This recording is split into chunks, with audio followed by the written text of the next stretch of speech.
Okay, this is part 2 of the video for the Algebra 2 practice test for chapter 4.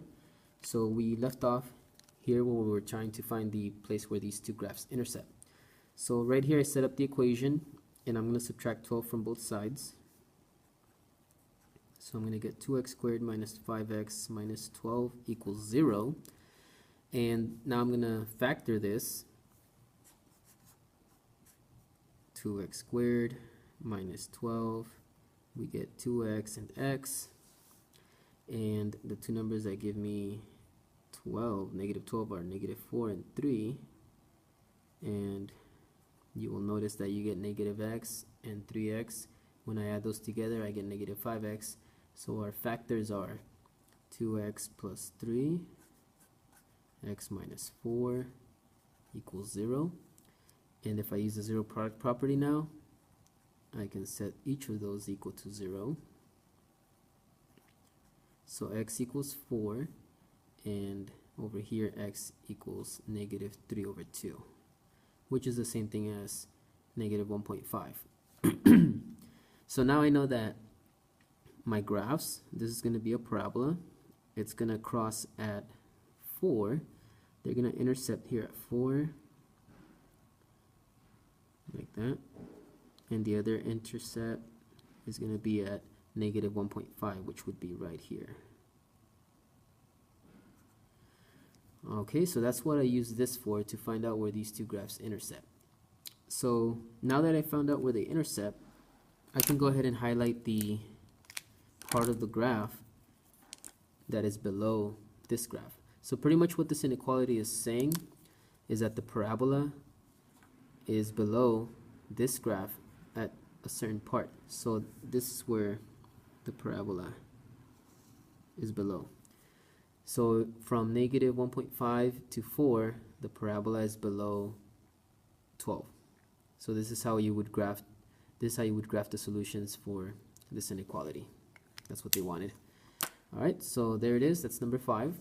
Let's move on to number 6. So for number 6, they want you to graph the system of inequalities.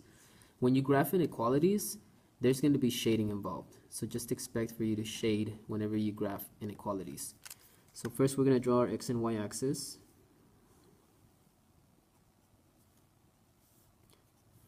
And let's start by graphing the first one.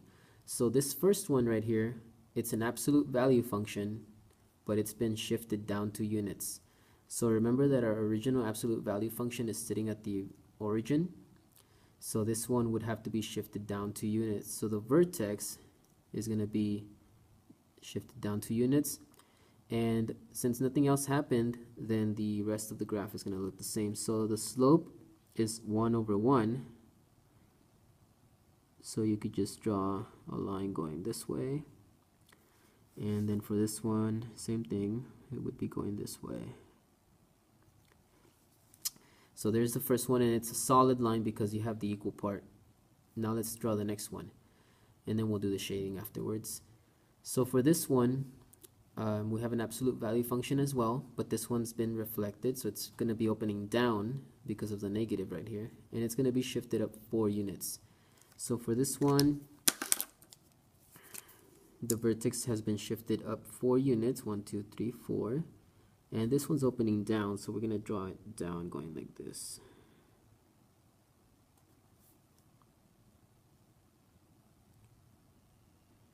Okay. And now to determine which side we shade, we can test the point. So I'm going to test, for the red one, I'm going to test a point either above or below the graph. So let's test 0, 0. That's below the graph. If it works, then it means that we shade below the graph. If it doesn't, that means we shade above it. So let's plug in 0, 0 into this function or inequality. 0 into the y, 0 into the x, and let's simplify this side. So we're going to have 0 is less than negative.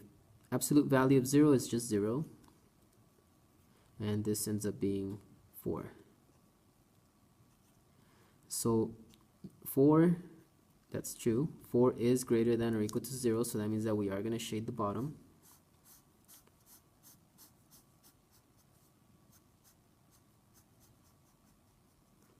Now let's do the blue one. So for the blue one, I'm gonna test. You can test 0, 0 again. That would be above the graph though. So let's test another one just so we can see a little bit more clearly. Let's test 1, 5. That's this point right here. So we're gonna test 1, 5. So I'm gonna plug in 5 into the y because 5 is our y value. Oops, this one's supposed to be like this. So this time we're plugging it into this function. This is the blue one. So it would be 5 and then 1 is going to be our x minus 2. And now we get 5 is greater than or equal to 1 minus 2. 5 is greater than or equal to negative 2. So yes, this is true. So that means that we're going to shade above the blue one. So when we shade above the blue one,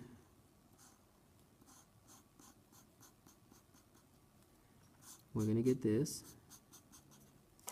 And so my solution is where the two colors overlap. So that would be here.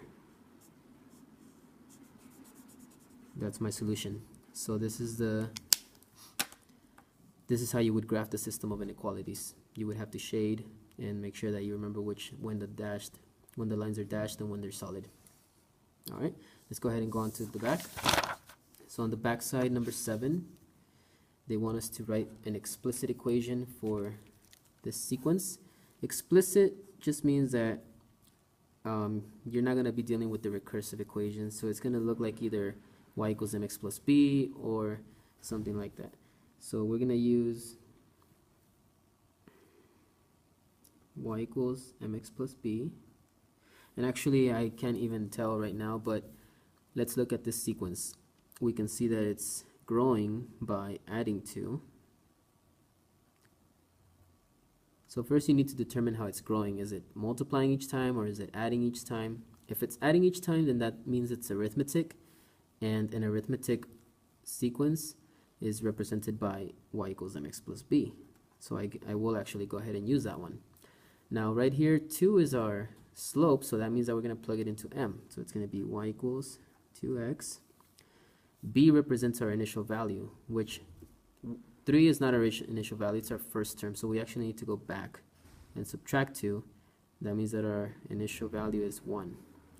So our initial value is 1, so we're going to plug that into B, and that's it. So our explicit equation is y equals 2x plus 1. And so we're going to box that. There's our equation right there. Now let's go ahead and go on to number 8. So for number 8, we're going to look at this sequence right here. And if we notice, this sequence to get from here to here looks like we're dividing by 16 divided by 8. That's going to be 2. And then 2 divided by 8, that's going to be 1/4. And if we keep dividing by 8, it keeps giving us the next term. So we don't want to work with dividing. So dividing by 8 is the same thing as multiplying by 1/8. So really what we're doing is we're multiplying by 1/8 each time. Now when you're multiplying, that represents a geometric sequence. And the equation that is used for geometric sequences is y equals a times b to the x. Okay, so we're going to use this equation. Now a is our initial value and b is our multiplier. So far we know that our multiplier is 1/8. So we're going to plug that in here. We need to figure out our initial value. So we just need to go back, and instead of dividing by 8, we need to multiply by 8. Alright, so that's going to mean that it's going to be 16 times 8. That's going to be 80 and 48. So it's going to be 16 times 8. That's 128. So our initial value is 128. So that we can plug that in here. So it's going to be 128. And that's it. There's your equation. Alright, so let's go ahead and move on. So let's go on to number 9. Here they're asking us to solve the equation for y. So really all they want us to do is to get y by itself. But I will continue this problem on the next part. That'll be our last part. I just gotta stop this video because we are out of time.